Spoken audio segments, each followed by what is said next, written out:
This is a body practice. We all have one. We've been studying the teachings of Zenju Earthlyn Manuel, a Zen priest practitioner, Black woman, born in the South in Louisiana.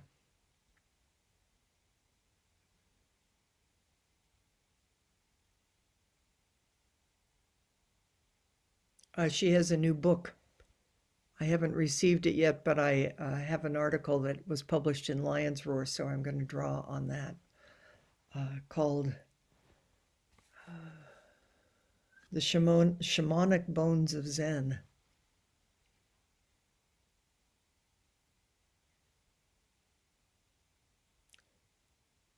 We emphasize that Zen is ordinary everyday, and it is completely that. If you think ordinary everyday Zen is just ordinary and everyday, you're right. And if you think it's just that, you're not paying attention. Because each moment is a miracle.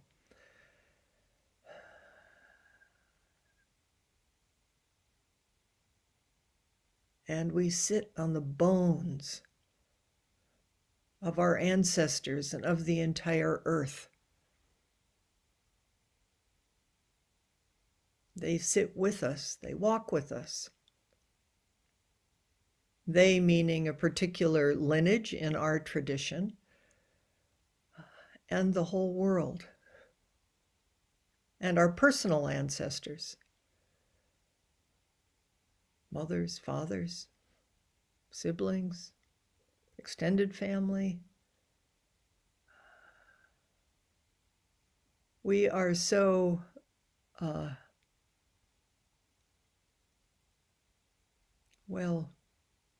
we're so human. We think it's all about us. And of course, it all comes through us and through this body. But there are moments where you just know.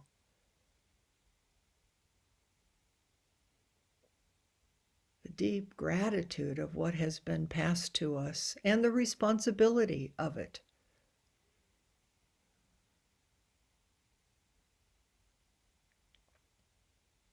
And Thich Nhat Hanh brings his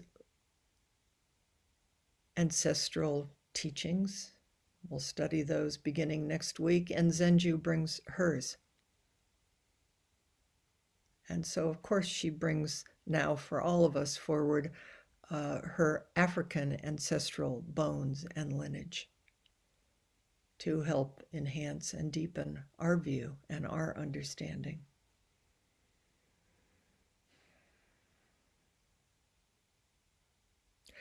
If you lived at San Francisco Zen Center, or in many, many places, many Zen centers, you would every week chant the lineage of, they used to be called the patriarchs.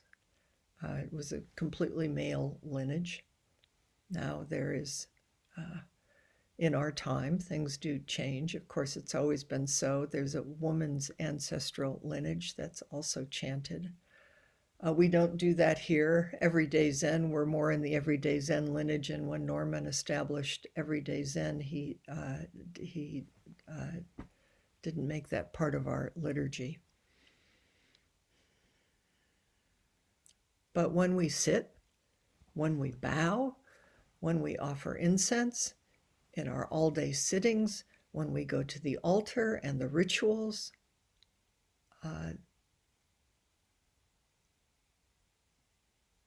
we are saying thank you to these ancestors.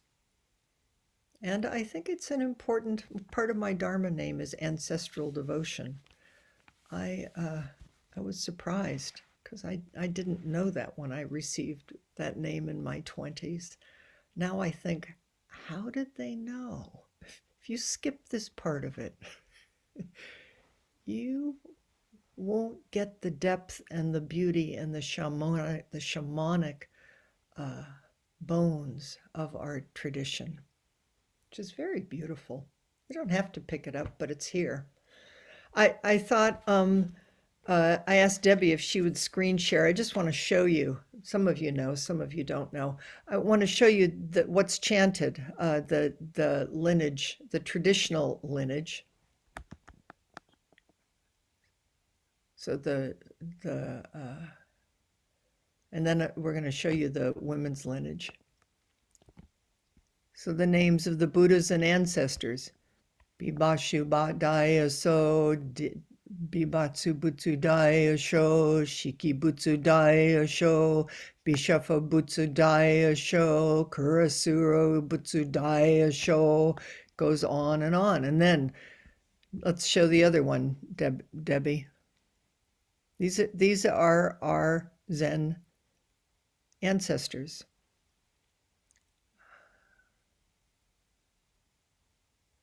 What's happening in our time is now there's a weaving of it. Now we give ancestral documents that are both the traditional male lineage and this one that is the female women's lineage. And now, of course, they're being interwoven because men are transmitting women and women are transmitting men, and finally we know the truth of it.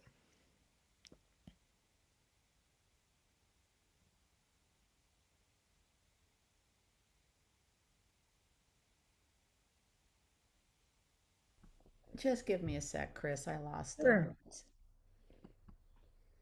How do these things happen? It's called life. Yeah. Okay. That's why I set you up so you get to demonstrate it and not me. Very suspicious. Okay, I think I have it now. Oh, that's really weird.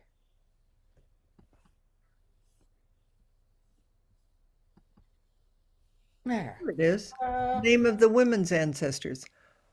Acharya Mahapajapati, Acharya Mita, Acharya Yasodhara, Acharya Tisa, Acharya Sujata, Acharya Sundarananda, and on and on.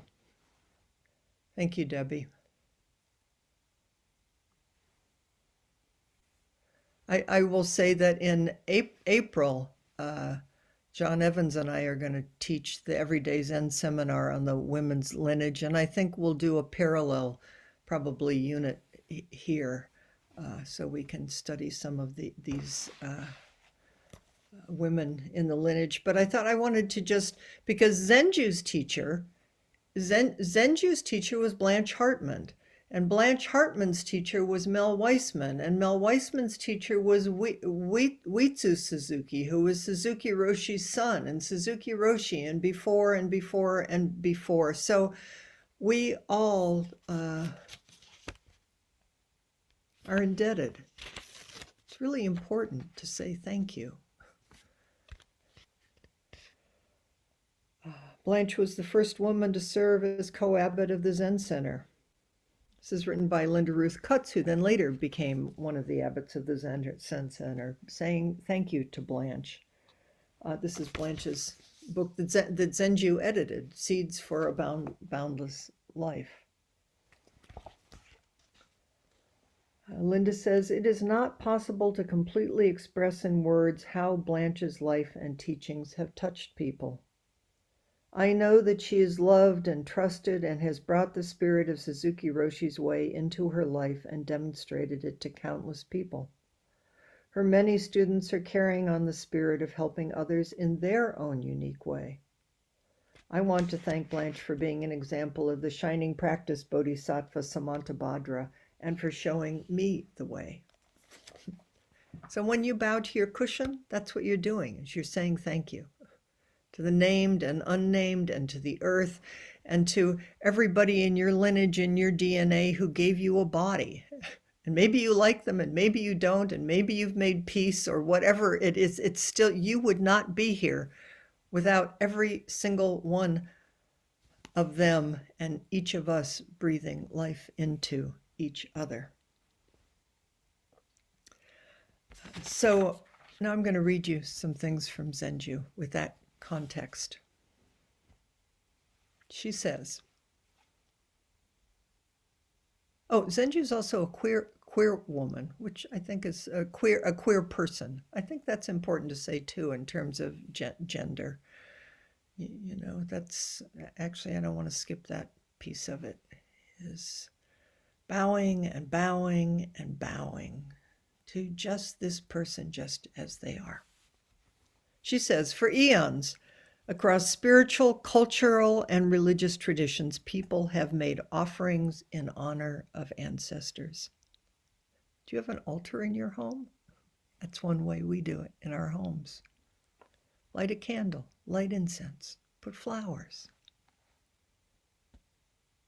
Making an offering is a critical step before partaking in any ritual or ceremony, which is our sitting practice.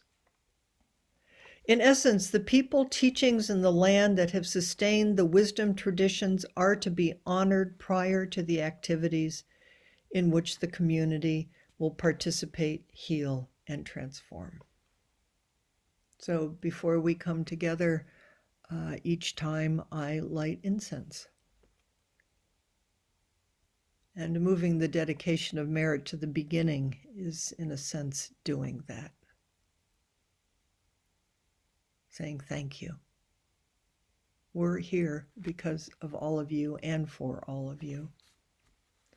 Making offerings to ancestors is a wordless expression of devotion to awakening and acknowledgement of the earth that supports us. Shakyamuni Buddha sat down on the earth and asked the earth to bear witness. Earth touching. I think Thich Nhat Hanh called bowing touching the earth. Is that right, Erica? Is that the language he used? It's really beautiful. Just bow to the earth, bow to the bones. Central to the ceremonial life of most, if all not Buddhist traditions, are ritual offerings to ancestors. When we did the memorial service to Thich Nhat Hanh, we offered food. We offer flowers, water, incense, tea. Other significant items are given to invoke and honor the ancestors of the lineage or the school. And it's a daily practice in monasteries to offer incense in the mornings. And at Tassajara and the different temples, they go around and offer incense. At the Kaisando, they go up and they honor Suzuki Roshi. It's traditional in a temple that you bow to the founder. We bow.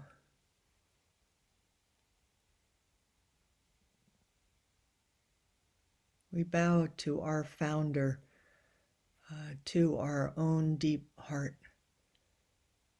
through coming together to practice.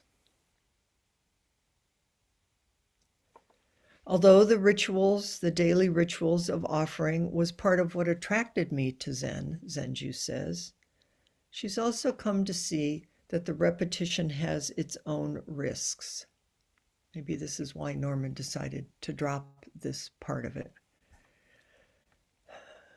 You can get so into making offerings to the ancestors and thinking somebody back then did it that you forget it has to do with you right here, right now. The teaching is to bring one's whole life and whole heart to the path. That's what we're doing. And if we can bring alive this ancestral gratitude in this time and this place together, then everybody gets to rejoice. We become more alive and they become more alive through us. Entering a path of Zen requires commitment from the depths of one's whole life, giving the whole heart in order to experience the wordless expression of life. One is offering oneself for the sake of awakening. To make offerings to ancestors, to awakened ones, to ones that devoted their path, devoted their life wholeheartedly. We need good examples. It's like Martin Luther King is an ancestor that inspires us. Thich Nhat Hanh inspires us. Mother Teresa inspires us. We have lots of ancestors in different traditions that just say, your life is so much bigger than your own. Be here fully, completely. Bring forth wisdom into your lives. In making offerings to ancestors, we are acknowledging all that came before us, including plants, trees, four-legged animals, winged ones, and those that live in water. Making offerings is an act of spirit through our bodies. We are not doing something, we are being led to an alignment with the unseen suchness, the inexpressible, and the unsurpassable. You could go outside and do an offering to a tree today. You can, and we will next week, walk on the earth, feeling our feet with gratitude. We do not make offerings to ancestors for our own sake. We make offerings for our families and communities through our bodies. Others are inherently with us, as we would not be on the planet without them. Ancestors are everyone and everything that existed on the planet before your birth. Ancestors can include the earth, moon, sun, and stars. They can include the people in your blood lineage, loved and unloved. Included are those we want to disown because we feel they did not walk with integrity or were harmful to others. Their wrongful actions have something to do with how we personally and collectively live. And they too are our ancestors. Ancestors are also people in the lineage of your spiritual practice and beings in the lineage of life ourselves. In our tradition, Shakyamuni Buddha.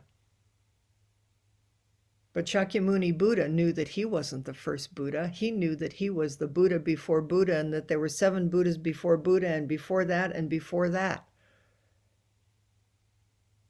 The beautiful Avatamsaka Sutra says that there is no place on this earth that a Buddha hasn't sat. That's how long it's been going on. So wherever you sit, wherever you walk, that's Buddha land. And how we walk and live it and feel it and experience makes this land a Buddha land.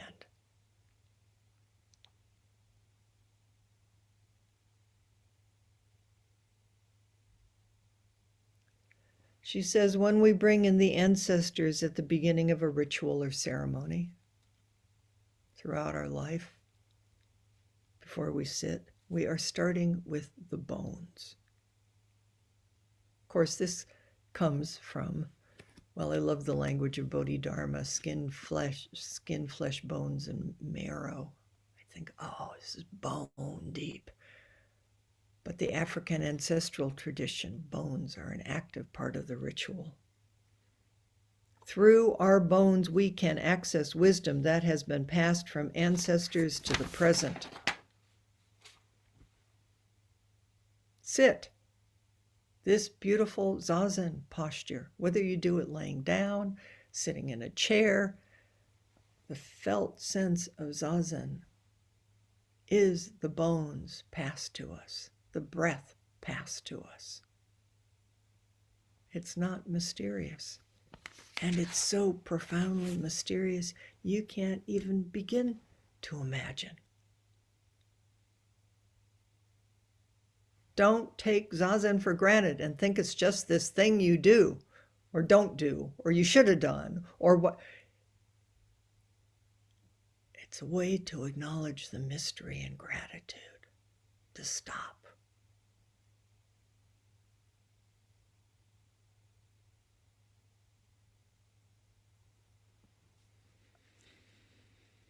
Embracing Zen without taking steps to honor the bones of the ancestors in the lineage is a form of appropriation. When we ignore the bones, we appropriate. With appropriation, we don't see the practice as one of enhancing interrelationship, but one of personal improvement. I'd say that's one of the biggest dangers of our time, is we're doing this for personal improvement. I mean, please improve. You could use a little improvement, but if you think that's all we're doing here, oh my goodness, it's so sad because we're going to miss something so big and so beautiful. We don't recognize the bones of Zen practice as embodying true connection amongst us.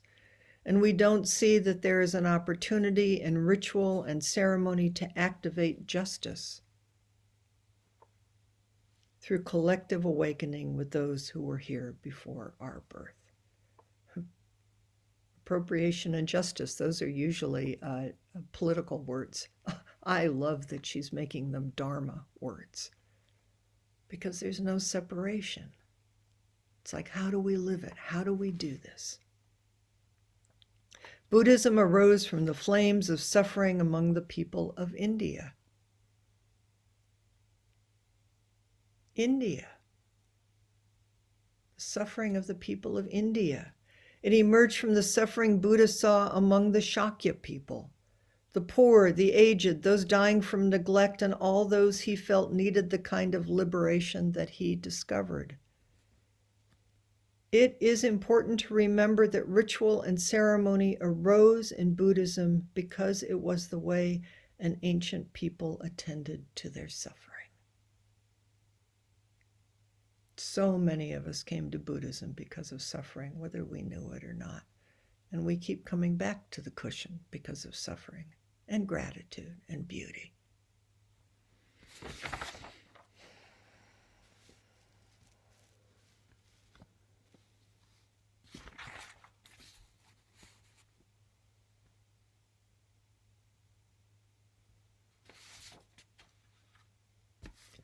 The statue of a Buddha is a mirror image of our own essential lives. And I, Zenju, believe this is the reason so many people, whether Buddhist or not, include a statue of Buddha in their homes. Seeing an image of the Buddha is a way of accessing the silence and stillness that is innately within us. Do you ever stop sometimes and really look at the Buddha that you have in your home? And the half smile and the posture. I mean, what a profound teaching.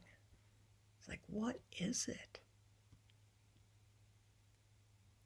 Don't take that statue on your altar for granted. You're mirrors of each other. And likewise, when we see the rituals involved in honoring Buddha, we see ourselves. And this creates a diverse imagery of Buddha, with different ways to access what we need for our particular lives. So when making offerings, we make them to a diverse Buddha nature. May it become more and more diverse, both out there and whoever we think is other, and in here, so that we know that when we're bowing to all parts of ourselves, that which we like and which we don't like, and to the world and the suffering and our fears.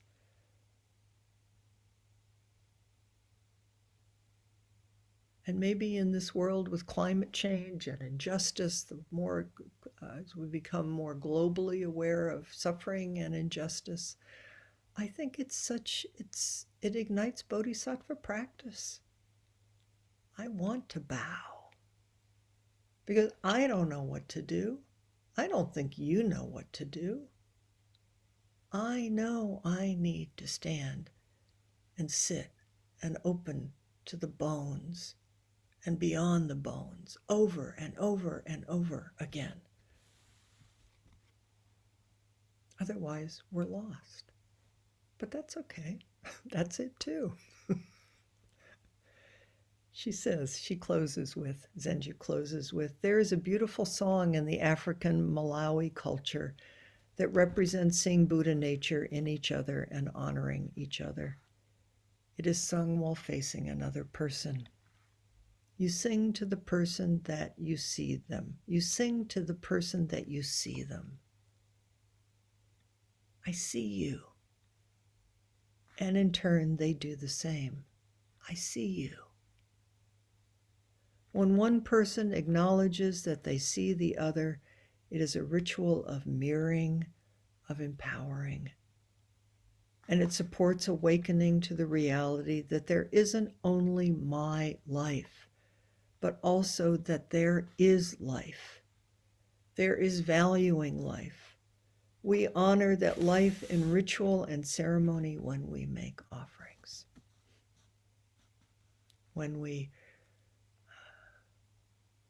When your mother or someone you love dies, you chant the Heart Sutra.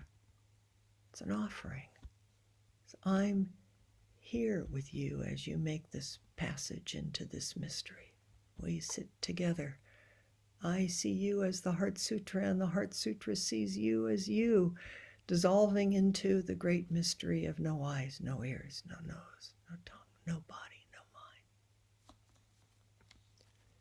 When we make offerings to the ancestors of our lives, be it in the bloodline of our relatives or the lineage of our spiritual community, or be it offerings to animals, trees, plants, moon, or sun, we are making a mark in the world. I, this very person, is here taking responsibility for this very life. And when we offer ourselves, our lives, to a practice of awakening, we are making a mark of awakening for all.